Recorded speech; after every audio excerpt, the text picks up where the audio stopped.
قرار الانسحاب والاستغناء والتخلي ساعات كتير قوي بيكون هو أحسن قرار وأجرأ قرار ممكن تاخده في حياتك. قرار الاستغناء عن علاقة عاطفية انت فيها في المنتصف المميت، انت مش عارف انت فين، انت موجود ولا مش موجود، اللي قدامك عايزك ولا مش عايزك، انت في المنتصف المميت. قرار صداقة بيستغلوك فيها ومحدش بيقدم لك اي حاجة. قرار شغل بيستنفذ كل طاقاتك وبتدي فيه اكتر ما بتاخد بكتير. قرار الاستغناء في بعض الاوقات بيكون صح جدا. ارجع خطوة ورا واسأل نفسك، انا مرتاح نفسيا وعندي سلام نفسي للموضوع ده ولا لا؟ لو قررت كمل في الطريق ده. اما لو قرارك لا انت تعبان من الموضوع ده، اوعى تكمل فيه.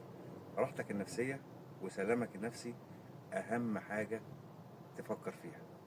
وبس كده يا غالي، اشوفك بكل خير.